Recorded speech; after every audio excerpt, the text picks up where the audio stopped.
who's the best receiver that you had to go against? The best receiver that you had to go against, whether in the game or practice? Man, they all had different qualities, and different skills, man. Yeah. Hines Ward in practice was, man, what you saw on TV. I mean, he was strong.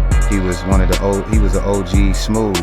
And so he knew how to set up routes, man. And so he was hard to guard. Plaxico Burress, like you said, was 6'5", 6'6". You definitely had to play through his hands, man. And he was big. He wasn't skinny, Big guy. Like so he could put him up. He could put him up and put him down. No, he was shifty. You know what I'm saying?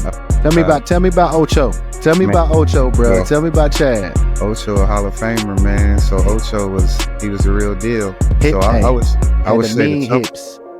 Yeah, feet. You know what I mean? Yeah. So, but I would say the toughest, probably the thing was I could run with Chad, and so if I pressed him, I had a better chance. But he liked when you pressed him because he wanted to give you something off the line. But if you could press Chad and I could run with him, yeah. But in space, man, it was tough, man. Chad was the toughest, I would say. I don't do the most, but I do a lot. I'ma make a toast, cause we still alive. No big, I feel like Pac. Shoot a shot. Well, folks, looks like another heartbreaking loss for the Tigers. They go down in a nail-biter, 13-17. Back to you, Jim. Yeah, coming in hot. Just like the fajita. I write what I live. My life in the speaker. I'm nice with the flow, just like the demeanor. I'm feeding my fam, I'm feeding the meter. They got the iron, well I got the steamer. I bring the fire, but you never seen her. I testified on. My peoples. Welcome everyone to another exciting episode of 1317 Sports Presents Get It Off Your Chest podcast, where we dive into the lives and stories of remarkable individuals and sports figures who have made a lasting impact on their communities and beyond. I'm your host, T.Doe, and today we have an incredible story, the incredible story of LaVar Glover. Now, LaVar Glover is a former NFL defensive back with an impressive career in the NFL, the CFL, and the AFL. From his college days at the University of Cincinnati to being drafted by the Pittsburgh Steelers in the 7th round of the 2002 NFL Draft, LaVar's journey through professional football, has been nothing short of inspiring. He's played for the Cincinnati Bengals and the Detroit Lions in the NFL and continued his career with the Columbus Destroyers and the Orlando Predators in the Arena Football League, as well as the BC Lions and the Winnipeg Blue Bombers in the Canadian Football League. Well, in 2006, he was part of the BC Lions team that won the coveted Grey Cup. But LaVar's impact doesn't just stop on the field. He's dedicated himself to community work, operating the Glover Youth Program from 2009 to 2013, and providing support and mentoring to boys in foster care and the juvenile court system. As a director of the self-sufficiency at Community Action Partnership, VAR worked tirelessly to help families in need. Today, as the manager of economic inclusion at Dayton Chamber, he's focused on providing equitable opportunities to minority, women, and veteran-owned businesses. Now, on a personal note, you guys, LaVar Glover has been a guiding force in my life since my childhood in Cincinnati, Ohio. Through his little brother and my close friend JP, LaVar taught me the importance of hard work, integrity, and compassion. He gave me a glimpse of what it takes to make it to the NFL while always maintaining one's character. LaVar Glover remains one of the most impactful figures in my life, and I'm thrilled and honored to share his story with you guys today. So, enough of all that jaw jabbing, but without further ado, I would like to introduce you guys to my hero, my brother, my inspiration, one of my inspirations in life, Mr. LaVar Glover. Boy, thanks for that amazing introduction, man. That was wow. Appreciate that, man. Yes, sir, man. Listen, I try to, I always want to give flowers where they're due, and this is just an opportunity for me to do that on this platform, as well as to uplift, motivate, educate, and elevate our listeners and our viewers and young aspiring athletes. And so, I appreciate you, LaVar, man. jumping on here with me as I preface the introduction, man. You're my first hero in my life, man. No bull crap, man. Listen, no bull crap. And so you guys, just for the audience, I had reached out to LaVar, and he's a busy man, 6 kids, five kids. My bad, I gave him an extra one. LaVar said, "Yo, check that, my boy."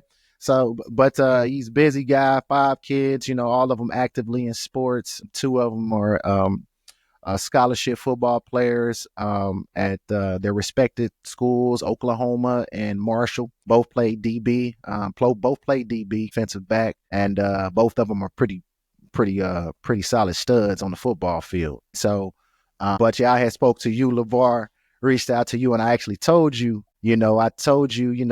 perspective is everything. And I was telling you, I met you when I was a junior in high school. You're only 5 years older than me. That's like my older sister's age, and when I met you, I just looked at you as if you were, a god. And I'm like, JP, your brother, little brother, JP, my brother as well. I just was so envious of JP, and so very impactful in my life, man. You kind of, introduced me to the NFL and, what you're able to accomplish if you just really put your head down and work hard.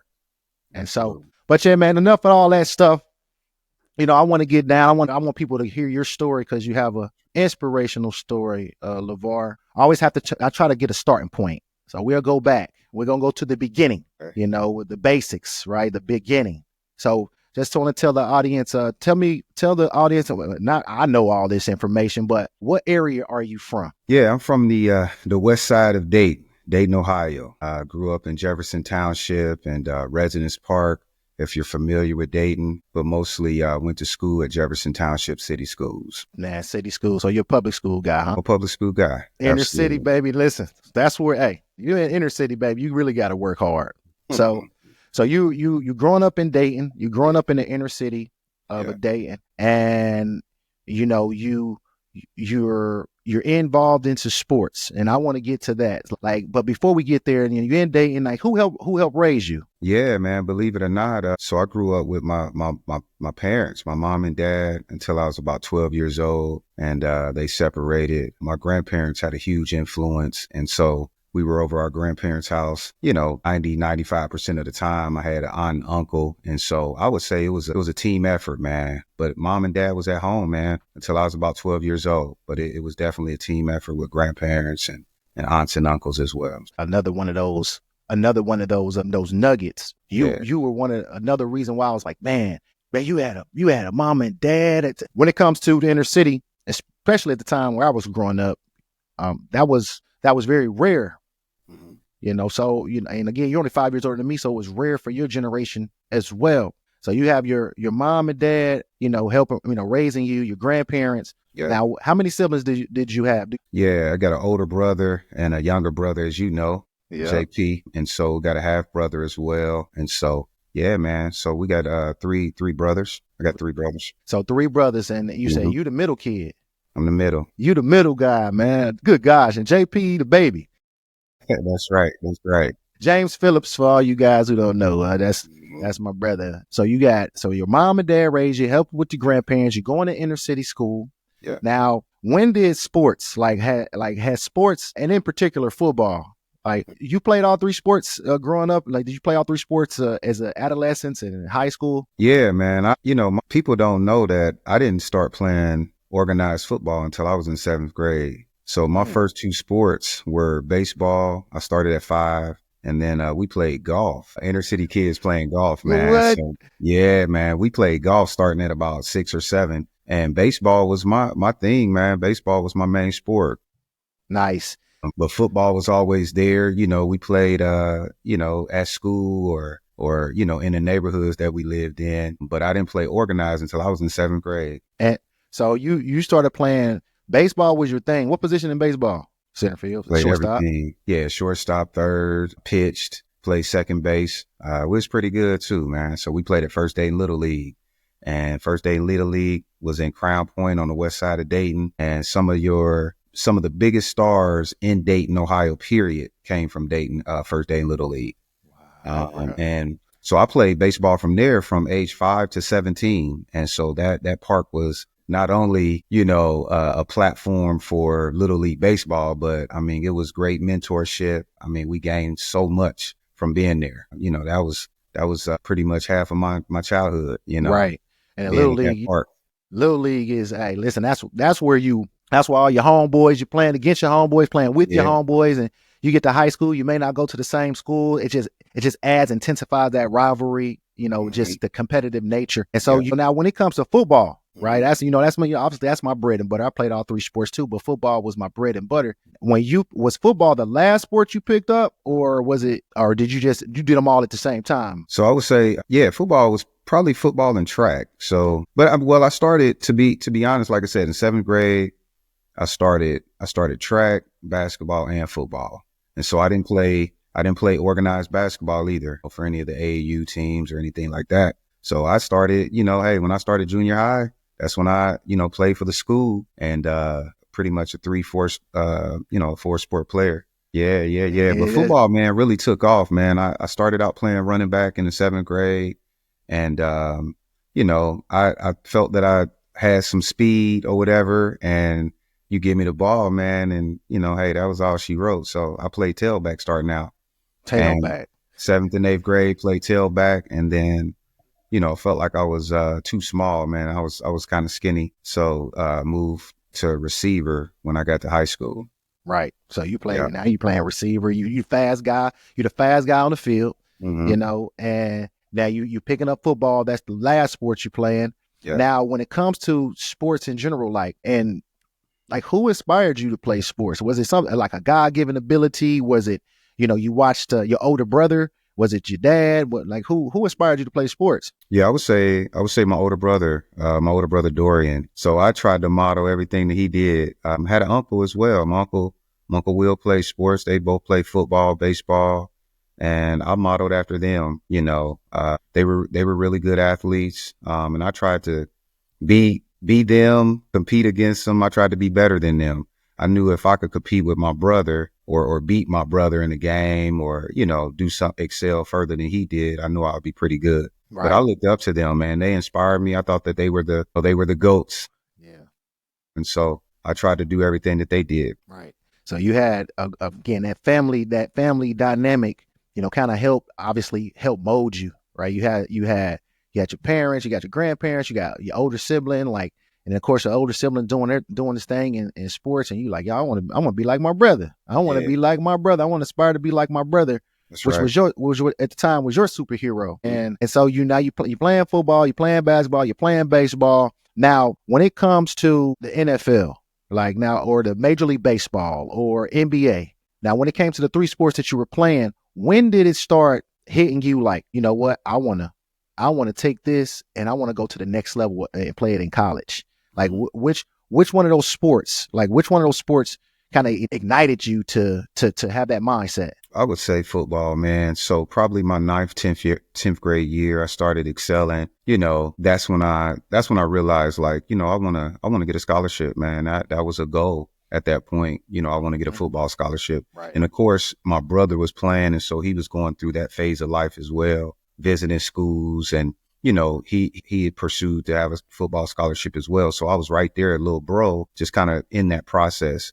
I remember he didn't have any big schools looking at him or whatever, but I remember taking road trips to Bluffton or the University of Findlay, Cumberland College. Yeah, them small schools. Those small schools, but I was with him, in the 8th grade. And so that's when it became kind of a goal and reality for me. This is what I want to get a scholarship myself. Right. And, so I would say probably my 9th, 10th grade year where I started really focusing on football. Right. I didn't give up the other sports, but just football was kind of okay, this would be my avenue. That's your ticket. That's your ticket. Right. Yeah. So now your brother's inspiring you once again, man. I'm telling you, blessed. Yeah. Blessed. Right. So you got the foundation, which were a lot of kids that you were playing with. They didn't have that type of foundation. So it sounded like you took full advantage of it, which is big ups to you when it comes to that, because obviously you could have either went to the left or went to the right and, you stayed straight. And so now you playing football and you're like, okay, I want to take my talent. I want to develop this and get a scholarship and go, play, continue my career at the collegiate level. That happens right now. When are you starting to pick up steam in high school where now you're going on visits and you're like, okay, now this is real. This is real. Mhm. When was it your junior year, sophomore year, senior year of high school? I would say my sophomore year, man. We had some good receivers coming out of the Dayton area. You're dating back, but we had a guy by the name of Peerless Price. Man. He was 2 years ahead of me. Went to Tennessee, and he was the top dog in Dayton. And so when I would look in the paper, I would see him leading receptions, and he was just a dynamic player. And like I said, he from the area, he went to Tennessee. And so that was kind of like somebody that I looked up to, somebody that I aspired to be like. And so starting my sophomore year is when I started really trying to pursue a number. I wanted to be the top dog in receptions. I wanted to lead the area in yards and touchdowns. And my name got on the board. I wasn't first. I wasn't in the top 10, but, in my sophomore year, but my junior year, I started to rise and be up there. And I believe I was leading or in the top 10 in my junior year. And then my senior year, it became a goal like, hey, I'm going to lead the area. I'm going to become all state. Like all of the goals just started compounding. And then it just became a reality or whatever. So, yeah, man. Dude, yeah. So I would say the end of my sophomore year, where I really start putting up some high numbers statistically, and then just, comparing myself to a lot of the area players. I felt like I was the top dog. Right. Now, I just want to pause real quick. When it comes to, just for my audience, for my young people, when he's talking about Peerless Price, he's talking about Peerless Price, Peyton Manning's #1 receiver at Tennessee, winning the national championship. And as you already know, obviously he made it to the NFL as well, had a pretty good career in the NFL. His quarterback in college was the Hall of Fame great, Peyton Manning. So you have Peerless Price coming out of Dayton, Ohio. And I remember I'm watching Peerless Price in the national championship. I was like in the 7th grade watching him catch, passes from with his visor. I mean, speed, he had straightaway speed that was just unheard of. And I didn't even know he was from Dayton, Ohio, because Dayton, for people who don't know the geography of Ohio, Dayton's just a smaller city, 45 minutes outside of Cincinnati, Ohio. I would say most of the people from Dayton, at some point or another, their family member came from Cincinnati. And so to come out of that smaller area to, the main stage at Tennessee, and Tennessee didn't even recruit in Ohio like that. So, you have people like that who are inspiring you and motivating you to keep your head down. Now, when it comes to this is for the young people, right? Because again, the journey, the storytelling and the journey of what you had to do to get to the highest level of playing football, it starts. The kids nowadays, boy, they have a lot of different distractions with social media and branding themselves and trying to get NIL deals.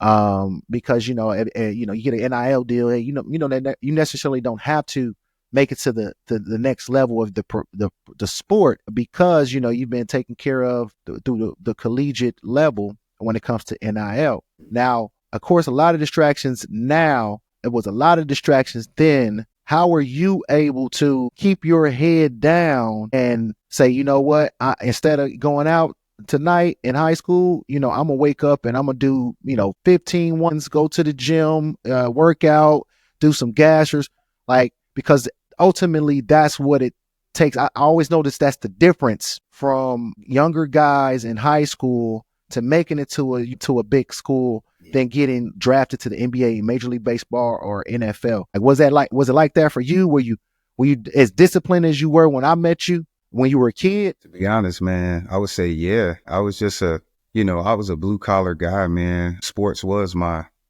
thing. You know what I mean? So if it wasn't surrounding sports, you probably wouldn't see me. That was kind of my high. You know what I mean? Right. So I really wasn't trying to be out in the streets like that, or, I just wasn't into that. And none of my friends were either. But I would say, man, I really wanted to be a good athlete, man. I went to a small school, small district. We wasn't D1. We were like D4, D5, where we didn't have a lot of kids in the school. And so, I had to scratch and crawl a little bit.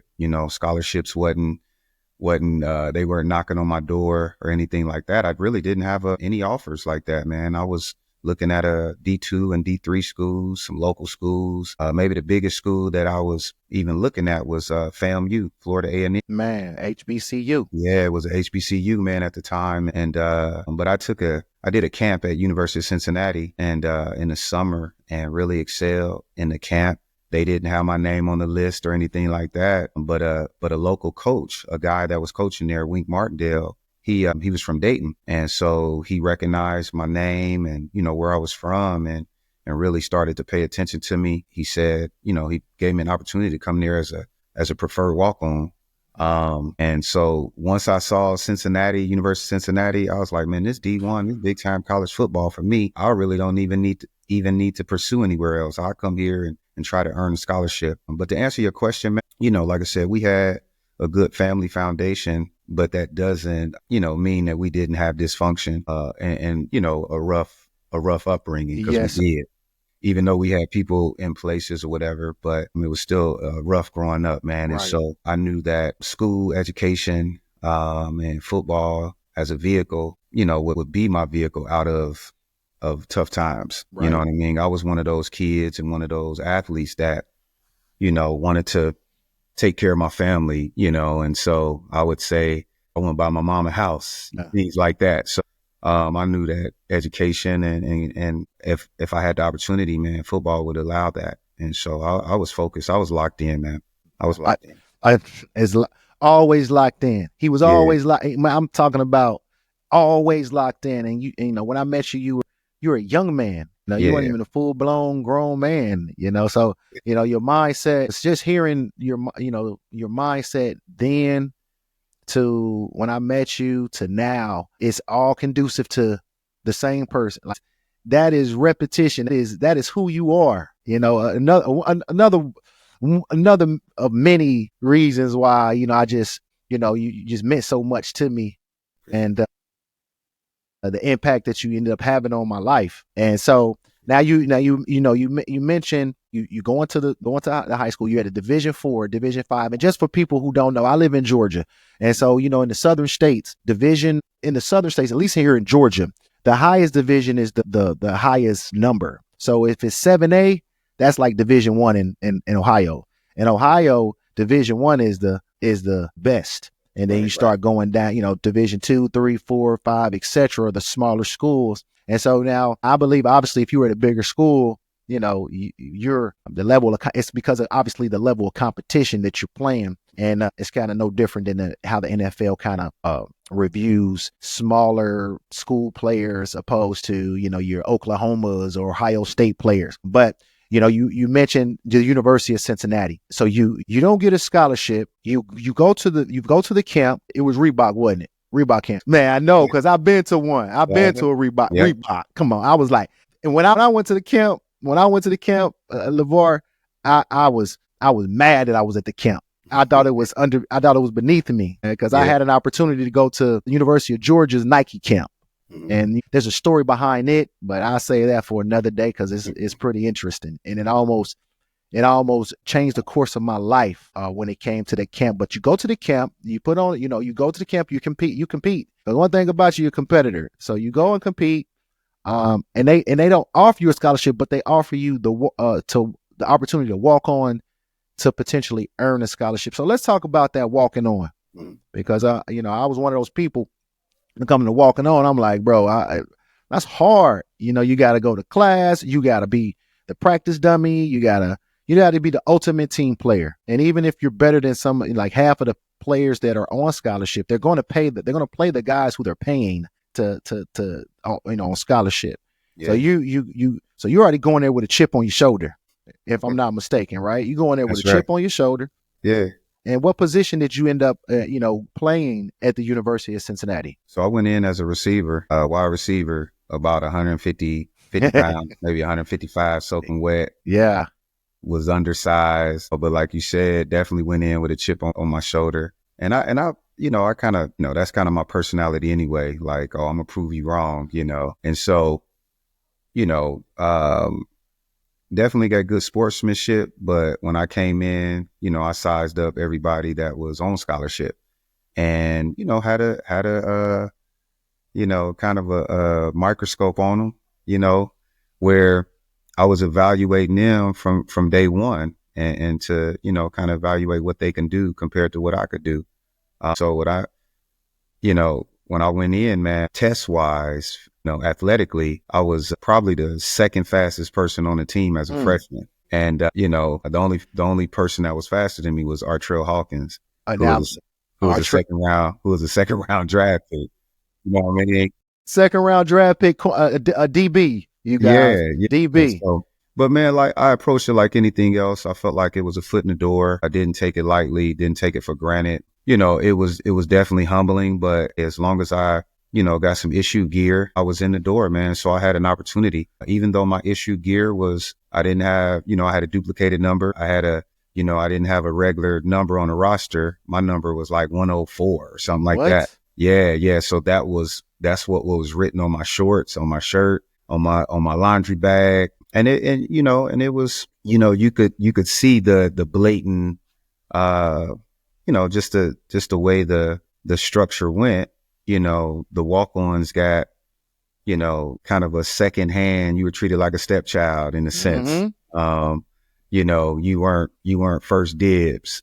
But hey, that was all fuel, man. That was all motivation for me. It made me work harder. It made me have tunnel vision. Right. Because I knew at the end of the day, my opportunity was to gain a scholarship. Right. So I could pay for my school and to ultimately play ball. And I didn't have unrealistic expectations. And I really kind of structured my goals, one thing at a time, pretty much, so, hey, first order of business was to make sure my grades were tight, right. So I could have the opportunity to have that scholarship.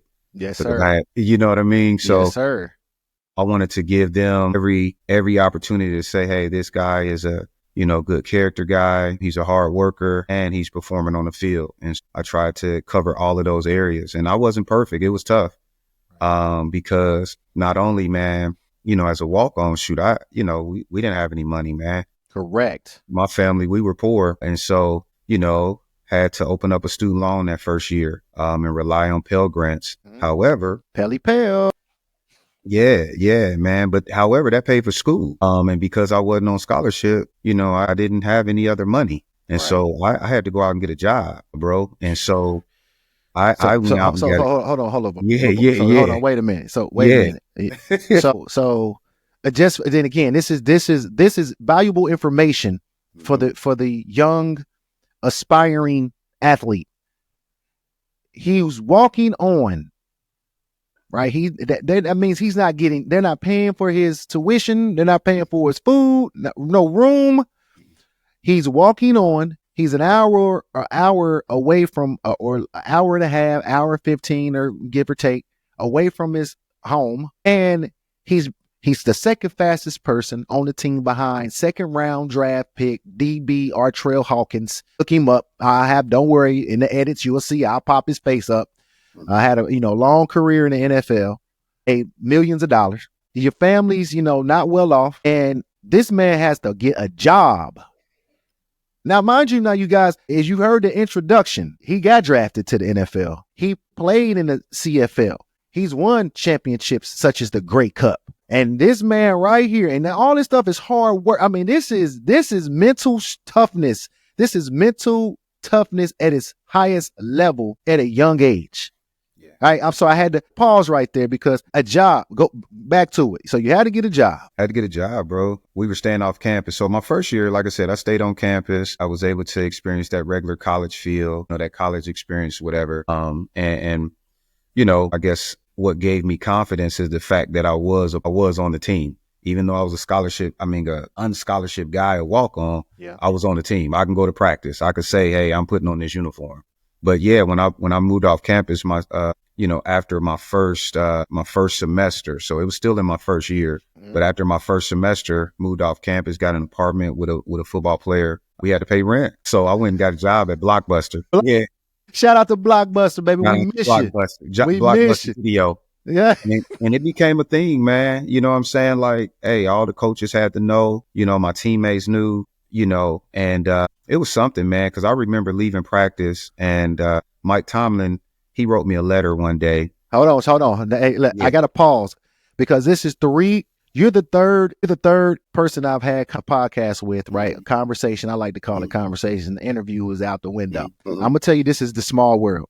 My best friend Ray Edwards, who made millions, star defensive end in NFL. He from Cincinnati. We grew up since 5th grade together. His rookie year. No, let me take you back. I went to UT Martin, small Division I school. Mike Tomlin ended up, I wasn't there. I'm still in, high school. Mike Tomlin makes a pit stop to UT Martin as a coach. He's there for half a second and he's out. Ready? Let's fast forward. My best friend, Ray Edwards, one of my best friends, Ray Edwards, my brother, he ends up getting drafted after his junior year from Purdue University, playing defensive end. His mentor at the school was Sean Phillips, had a long career in the NFL, right? You know who the defensive coordinator was for the Minnesota Vikings, Ray Edwards' first year? Mike Tomlin. Right? Now it goes back to my other homeboy, Coach Alex Atkins, who's assistant coach for the LSU Tigers football team currently, was former offensive coordinator for the Florida State Seminoles these past 3 years. You know who Mike Tomlin? So now back, Mike Tomlin, shout out to Mike Tomlin. Listen, I know you can't get on shows because you're still an NFL coach, but hey, listen, I'm gonna tell you this. At some point, you got to jump on this podcast because your name keeps coming across my show literally every time. So go ahead. You talking about Mike Tomlin. Great coach. Yeah. Mike Tomlin was my defensive back coach. Wow. Yeah, man. It's crazy, right? This is a small world, man. But yeah, he a DB coach. This is at University of Cincinnati, right? At University of Cincinnati. Wow. Yeah, he was only 26, so he was a young guy, fresh in the game. But I still got a letter to this day that he wrote me, man, that he mentioned in there how much it warmed his heart, just thinking back of me leaving practice maybe a little early to go to my job at Blockbuster. So all the coaches was in on it, man. So I would do the whole practice pretty much. And then maybe like the last couple of periods, where kicking game or something like that, I had to dip out, man. And it was understood. Everybody knew like, hey, Glove got to go, hit his 7 p.m. shift at Blockbuster. And so I wouldn't, so that first year and a half, that first year, I wouldn't eat training table with the guys, or I wouldn't, get an after practice workout. I wouldn't do none of the fellowshipping or camaraderie things, man, because I had to get to work and then pretty much work from 7 to 12. So, 7 p.m. to 12 midnight when we close. Good gosh. And so, mind you, man, I'm a student, student first. Yeah. I'm a ball player. Yeah.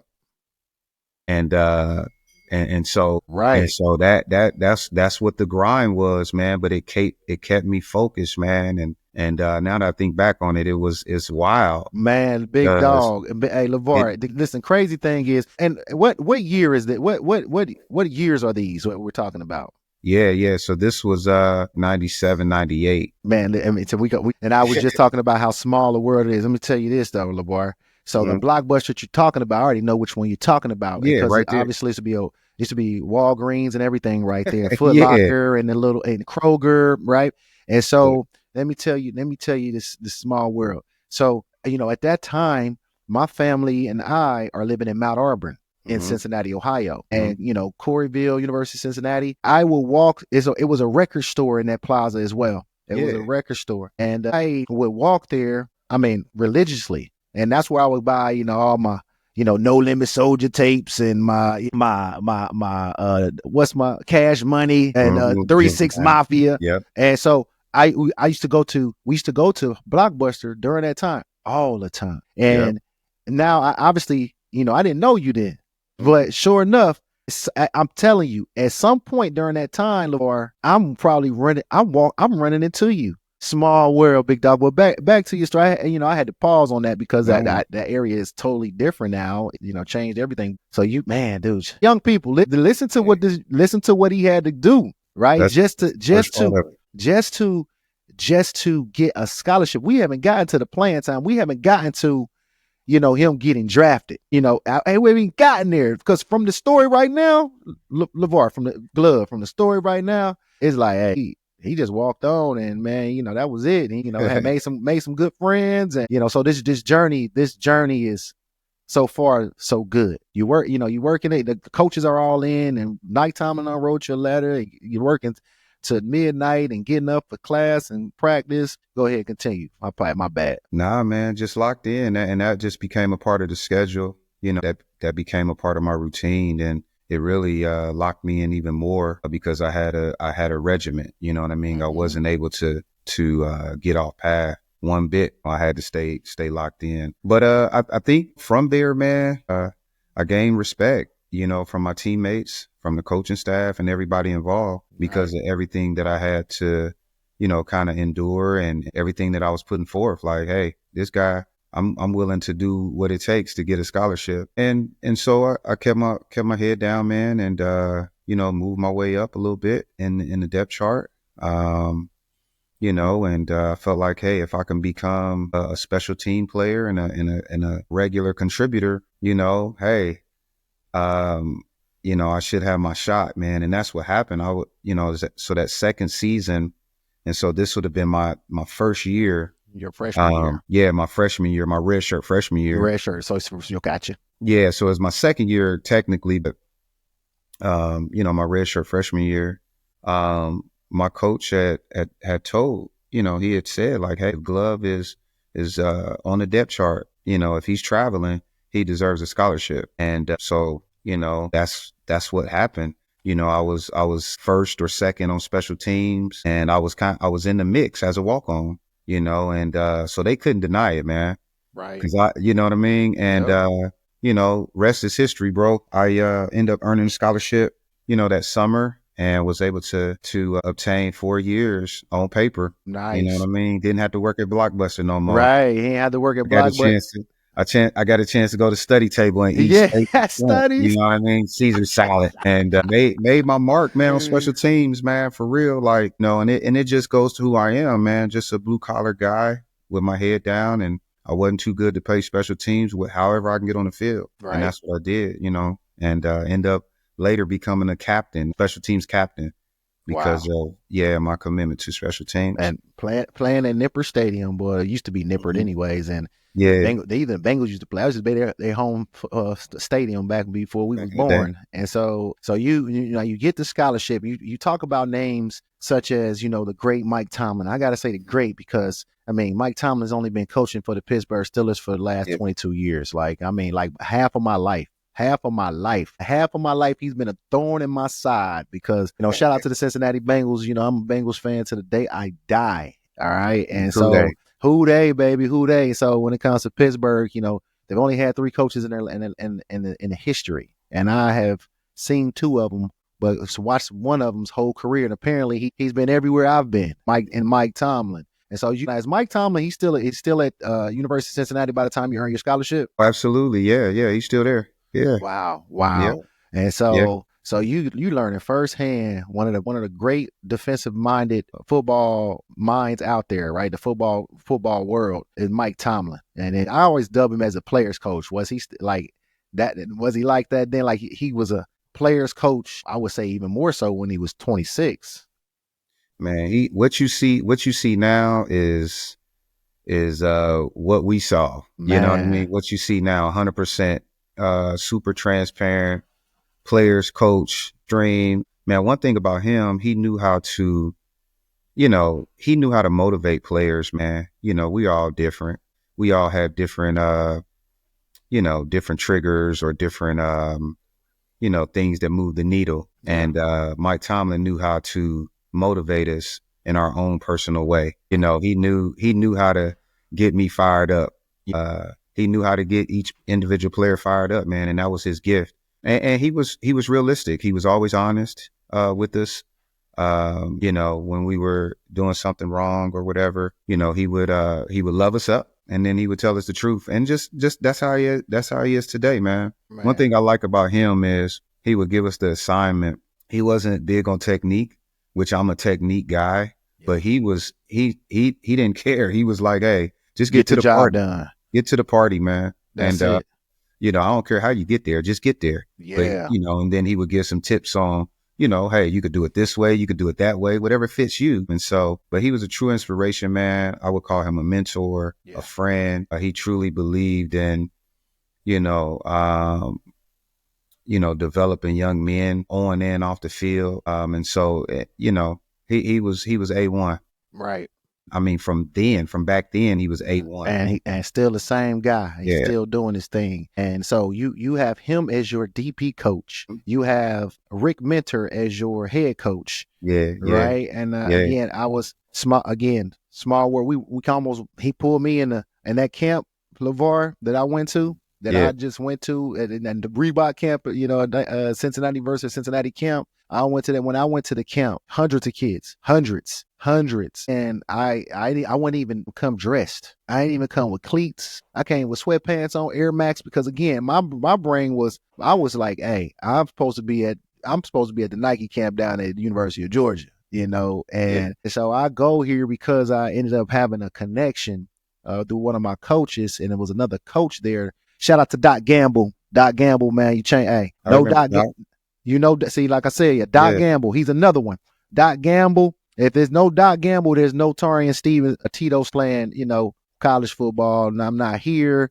So shout out to Doc. But I was at the camp, and and I was there, and Doc had my back, and I was supposed to be going to Eastern Carolina with Doc because he was leaving after that year at University of Cincinnati. But anywho, that's another story for another day. And so I'm at the camp though, LaVar, and hundreds of kids. And I remember it was this running back from Dayton, a big old guy, I forgot his name. And, it was myself and some three other guys. Man, they come down there, they say, hey, man, I want you, and you. I want you guys, we need you guys up at the field house. I'm like, well, for what, right? We go in there, it's the track and field, it's the track inside. And they want us to do a little private workout. For who? For the head coach. Here I am, not even prepared. Everybody got the proper gear on except me. I run the slow 40. I'm just not interested. That's my time. That's my experience. Doc Gamble talking about Coach Mike Tomlin and Rick Mentor, which shout out to Rick Mentor because his son is the defensive coordinator for the Los Angeles Chargers. That's right. And small world, and my homeboy Ray, he was one of his coaches in college too. It's crazy. So now you got Mike Tomlin, he coaching you. You Rick Mentor. He's a defensive minded guy. So you're in good hands. You're in good hands. And we talk about Artrell Hawkins now. Were you able to play opposite of Artrell at some point in college, or was it he left and it's your turn? Yeah, man. Artrell was a senior, so that first year. Oh yeah, he's way ahead of you. Yeah, he was ahead of me, man. So I wasn't even on the field, in terms of playing wise, but got a chance to practice with him. Got a chance to see how he moved, man, how he carried himself, his work ethic. And so he was a big inspiration. He was somebody I looked up to. He was a dynamic athlete, man. Big money guys, what we call them. Big money guys, big money guys. So just gifted, man. He was just gifted athlete. Gifted. And so you get the scholarship. I know that's from all the hard work you had to put in for 2 years. Having your red shirt your freshman year, and then that red shirt, or your red shirt freshman and your actual red shirt year, you're sacrificing. Now at some point, like, did quitting creep in your mind? Like, I ain't doing this. Man, it ain't no quit, man. It ain't no quit. That's not even a word in my vocabulary. It's my dude. Never thought about it, man. Never once slipped my mind, because I felt like in each moment, I was getting closer. I was making progress. Right. Where it hurt, it was painful, but it just built me up to be a little bit stronger each time. Right. Now, my bad for cutting you off. I do that from time to time. You got to check me sometimes. So now, when it comes to now you going from high school, from Dayton to the University of Cincinnati, nobody's offering you a scholarship. You're like, I'm going to go to University of Cincinnati. They're interested in me. They're going to allow me to walk on, give me an opportunity to earn a scholarship, get some playing time. During all this, LaVar, where is your mind when it comes to NFL? Like, is it far-fetched? Is it always at the top of your brain, the top of your mind, even with you walking on, during the time you were walking on? Like, was that always at that playing football? Was that your goal when you got to University of Cincinnati, or was it just, I'm going to get a scholar. I want to earn a scholarship. I want to get an education so I can get a good job and, and basically defy the odds based on your given situation. Yeah. That's, it's funny now because, coaches recruit players that, that want to go to the NFL Yep. or, they want NFL guys, man. So guys are coming right out and saying, hey, I got a dream to go to the NFL. Right. And to be honest, man, T.Doe, you probably wouldn't have heard that out of my mouth, man. I mean, you know what I mean? Like, I really was one of those guys that put my goals in categories and really kind of segmented my goals. And I wasn't going to get too far ahead of myself if I didn't accomplish the first goal. Right. And so goal one was to get a scholarship. And, after that scholarship, man, goal two was to become a starter. You know what I'm saying? And then once I became a starter, then goal three was to become a all conference guy or, some guy, to hit one of those accolades or, right. all star, if you will. Right. And then if that was all accomplished, and then I could work on to the next goal, which was, if I had a realistic shot, man, that was to go to the league. But you didn't hear that much coming out of my mouth, especially early on. Because I'm like, hey, how can I go to the NFL if I'm not even a starter? Right. So once I become a starter, then you start, and when I became a starter, then, like I said, I started on special teams. Right. Once I became a regular starter on defense, didn't start till my junior year. So opening game my junior year, and that whole summer I was the starter. I was the guy. And then so opening game junior year became a starter. And when I became a starter, I would say I started performing like a pro. Right. I started practicing and my mindset became professional at that point. Like for me, it was like, hey, it's time to turn it up in how I move. It's showtime. It's showtime. Everything I do contributes to my future goal of making it to the NFL. So how I eat, how I sleep, what I do, how I study, everything. But mind you, the story is not done yet, because right when college got good, or right when when time got good, man, with me being on scholarship, me being a starter, that's when I had the responsibility of getting JP in terms of getting custody of JP. And so, man, that's your little brother. That's my younger brother. And so, you a kid yourself at the time. And I'm a kid myself, man. I was 21, I believe. Life circumstances, was a reality. And, I took initiative to take responsibility of gaining custody of my younger brother because of, because I had to. Right. It wasn't no other option. Right. You know what I mean? Family circumstances. You ain't got to listen in our community. You ain't got it. I can read between the lines, my boy. You already know. At the end of the day, when that's happening, it's some hard times at the crib. But Facts. But I would say, man, these moments of blockbuster of gaining custody of James, to me, bruh, that didn't weigh me down, man. That to me, that gave me extra motivation. Like, I gotta make it now. Right. We gotta make it. We gotta eat. Because it ain't just me. Right. We got to get up out the hood, bro. We got to make it. It's a reality. And not only was I a student, a ball player, I became, a mentor, father figure, big bro. Yeah. And, dang, dog. That was the beauty in it, bro. And the crazy thing is this, I appreciate you sharing that portion, because what I know was, again, you had NFL when I met you. Yeah. You just had gotten there, and this is like 2002. It was like your first year. And, yeah. And so JP we were playing. He was going to the school, and we were on the basketball team together. We played basketball, high school basketball together. And I'm a junior, and he's a sophomore at the time. And I'm their big homie.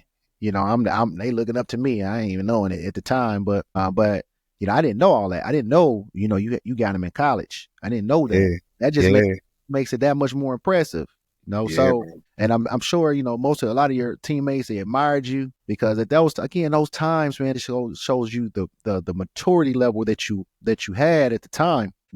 I was just trying to survive myself in the inner city of Cincinnati, and here you are, you got JP, and you get him your junior year, senior year. When did you? Yeah, it was my junior year. I was 21. Wow, man. Yep, he was 15. And you got JP. Now you say like, man, this is just added inspiration for me to keep my head down and continue to work so I can have an opportunity at the next level. So now let's stay back on that. So you got JP. Now you have that extra motivation. All right. Now you're starting. Your team's having some team success, which is always a benefit because now you get eyes on you that need to be on you.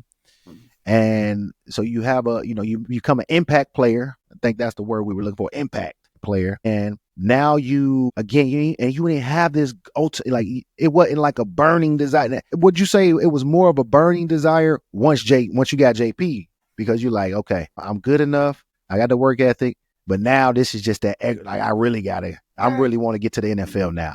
Was that the case once you got JP? I would say my goals was still. Hey, listen, hey, got to college. I got the scholarship. I want to graduate, check, and then let's go from there, right? Wanted to become the best player first. That's it.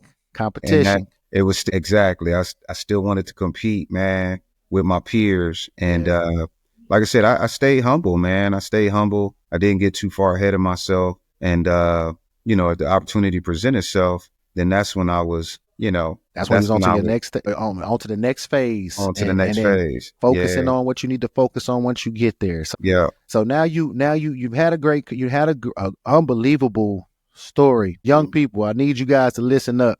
This is a primary example of you don't get to, when you grow up, when you're growing up, you don't get to pick things in your life. You got to just go with the flow, baby. You got to go with the flow. And sometimes that the story that you've told thus far, LaVar, is a story that has washed many people up that had the similar situations where, my home base ain't good. I'm good at football. I'm gonna let it take me here. Then I get there and I lose my mind because you got this out. You out of the area you grew up in. But once you get there, you gotta stay there. It's kind of like what we're gonna segue to in the NFL. So you're doing all this stuff, man. And a lot of people would have been washed up, and a lot of people have been washed up going through the stuff that you've gone through at that point.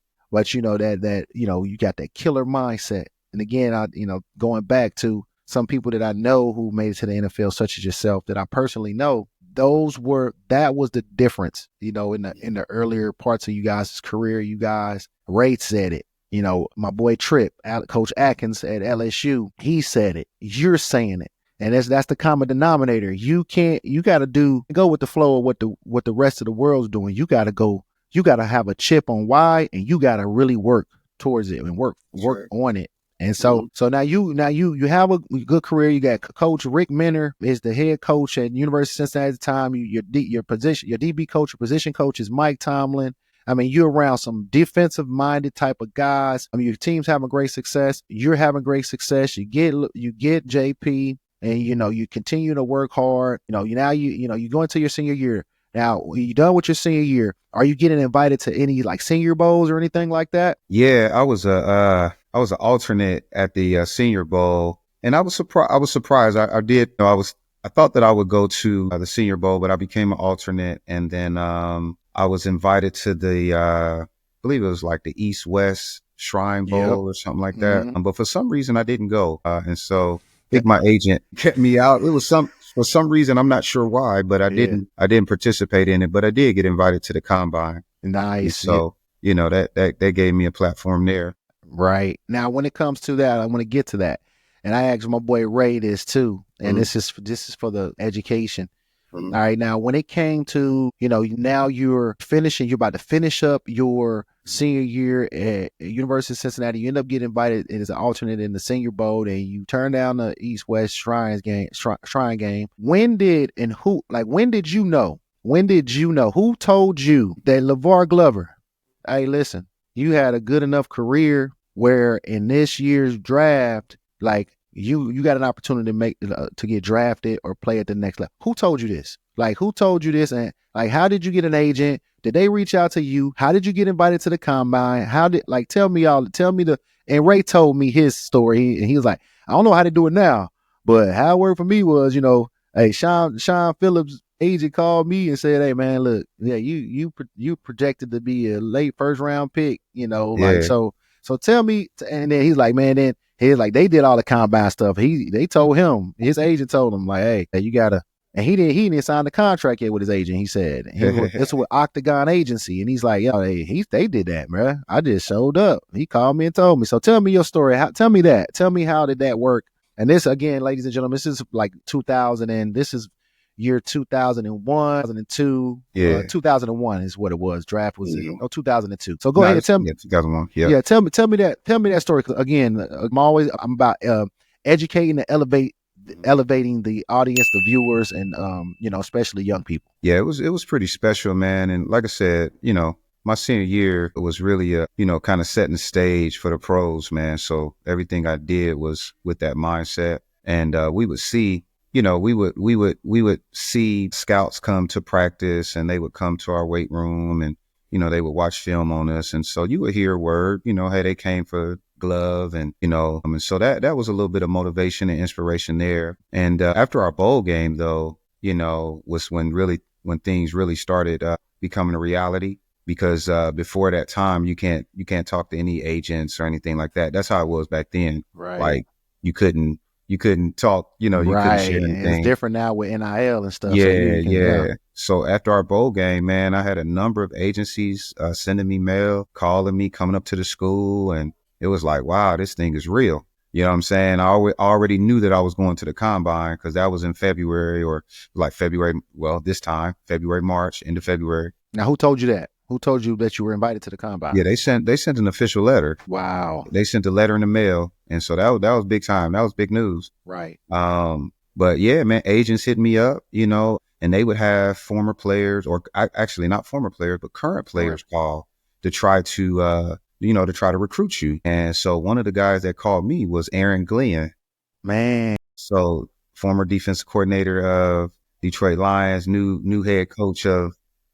Listen, we talk about it, you guys. Yeah. Small world. We talking about the current newly hired New York Jets coach, head football coach. He was playing for the Jets then. Wow. He was on the Jets. I mean, he was the guy. He was that somebody guy I looked up to. Antoine Winfield.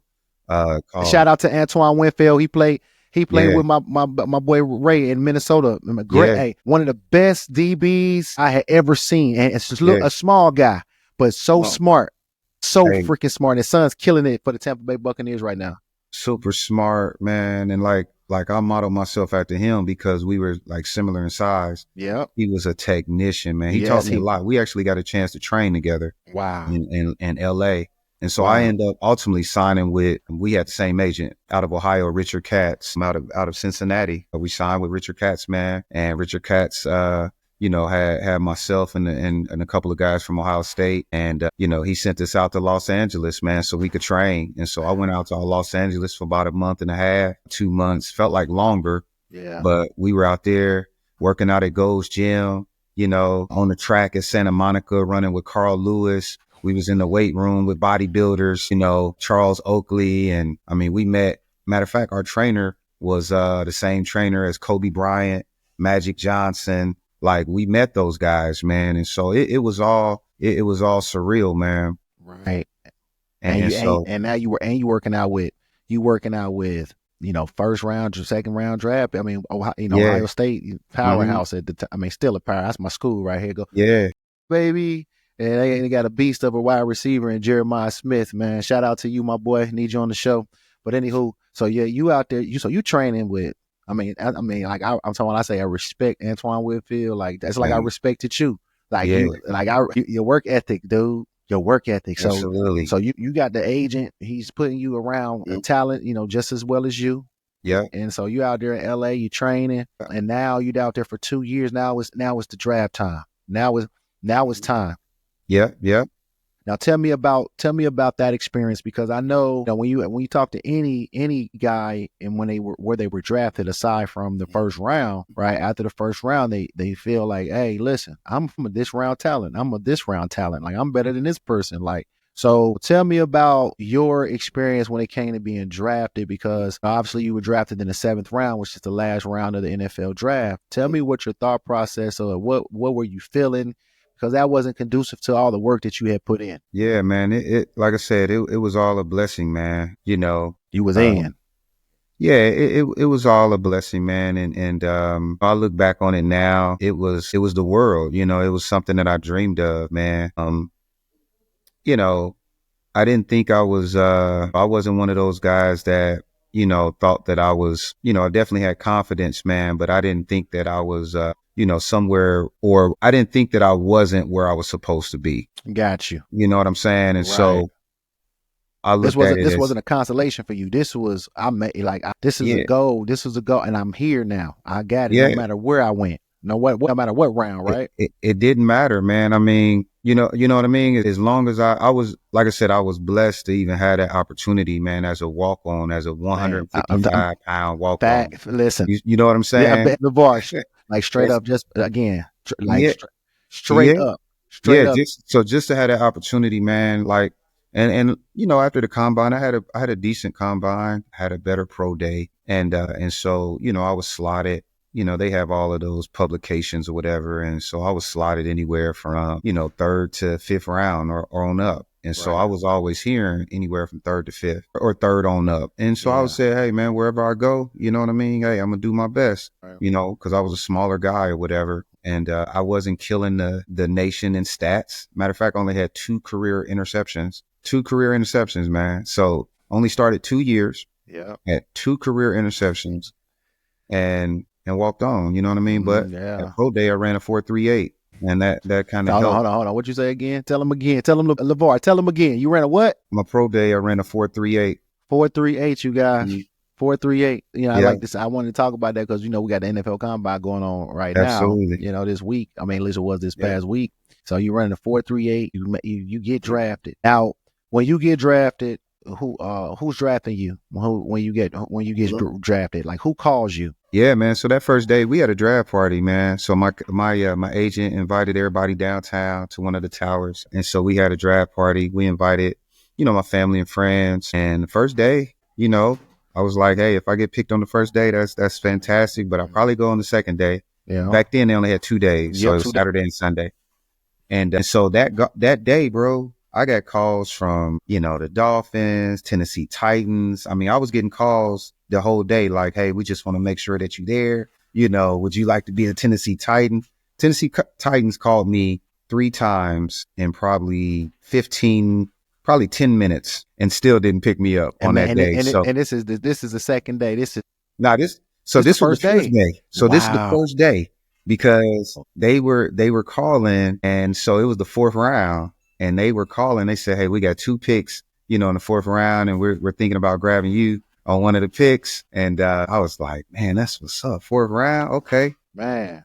So they get their pick. And it was crazy because one of their picks was a corner, right? So that first pick, it wasn't me. It was a corner. Yeah, right. And I said, oh, man, that's crazy. That's wild. You know, that they called me, but they picked a guy that was the same size, same exact size, same speed, everything. And, you know, because I knew who he was or whatever. Right. But I said, oh, well, I ain't going there. Right. So they called me again and they was like, hey, LaVar, yeah, we just picked a guy, as you can see, you know, this is what we're looking for. And so we got another pick, you know, later on this round. And so I'm thinking like, man, I'm about to be a Tennessee Titan. It's about to go down. Man. Then they picked another corner in front of me. And again, similar build, similar speed, everything. And I'm like, whoa, what just happened? And so things like that continued to happen that Saturday, man. Miami Dolphins called, you know, so I'm like, oh, man, this is crazy. Didn't expect it on the first day, but hey, I'm getting some interest there. So maybe something is moving and shaking. But it came in the 7th on the second day, man, the first pick of the 7th round. Actually, the Pittsburgh Steelers traded up to get me. I think I was going to Houston. And then they traded with Houston to get that pick. And I'll never forget, man, got a call from their defensive coordinator. And he was talking to me and asking me questions. And I'm like, yeah, you know, man, I'm so like, excited. Yeah, man, super excited, man. And you know, I was young at that time, man. And like I said, I was super overwhelmed. And so it was pretty cool, man. Yeah. And all this work you done put in, man. And, you know, you get there, you get drafted. Pittsburgh Steelers, and I won't, you know, obviously I'm a, you know, I'm Cincinnati Bengal fan. You know, come to, you know, Pittsburgh Steelers, we don't like each other. Yeah. But at the end of the day, you know, making it to the NFL is making it to the NFL. And you good with the noise, man. We good because I can block all that stuff out. So Okay. you good. I promise you. You know, Okay. you got them kids, baby. Yeah. You know what I'm saying? You good. But so you know, we talking about you now. This is the beauty. This is one of the beauties of this conversation, LaVar, is your journey as playing at the Division IV, you know, high school in Ohio, which is one of the lower divisions. You looking up to people like Peerless Price, end up being a national champion and NFL stud, and you don't get any offers. You know, you end up going to Cincinnati, walking on. So you walk on as a walk on in college to now walking on to the NFL field. You know, that story just alone is powerful. And I just, you know, when it comes to that journey, I just wanted to just, you know, to give you a couple of names who were walk-ons and ended up making it to the NFL on the NFL, walking onto an NFL field. And you talking about J.J. Watt, Wow, Baker Mayfield, Clay Matthews. Right, Clay Matthews. He literally was a walk-on at USC. He was undersized. Linebacking core was unbelievable. You know, people look that up. Look some of these names up too, because when it comes down to it, all these people's work ethic, including LaVar Glover's, is top to none. I mean, unbelievable, resilient mindset. So you had Clay Matthews, Rod Smith, right? Rod Smith, a Hall of Fame football player for the Denver Broncos, wide receiver.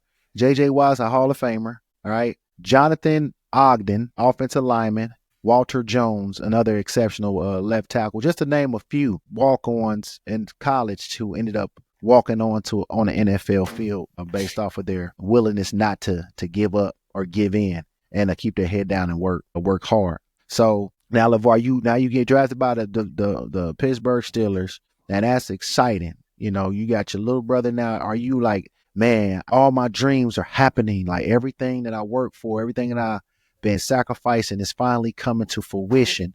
Like, are you now, like, I know the family's ecstatic, and now and I want to stop right there, because what happens is, and this is what I want a lot of the people, the regulars, I like to say the regulars, the people who didn't play the game, or, you know, you get drafted in the 7th round.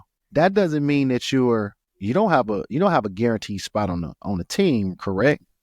nope. Right. So now you back to the underdog that you've been, right, in football, right? You're the underdog. This is the story. You know, you're an underdog. You're underdog. You're undersized coming out of high school.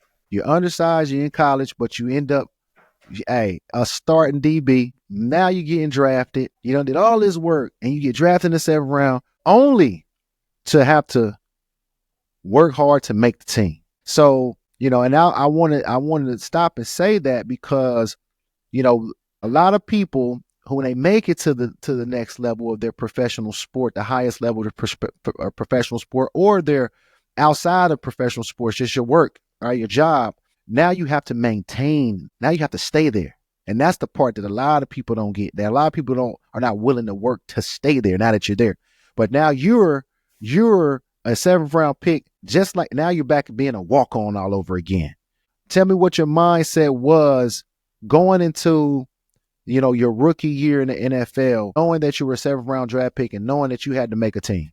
Like, was it the same mindset that you had in the University of Cincinnati, where I'm just going to keep my head down and keep working? Or you tell me. Yeah, I would say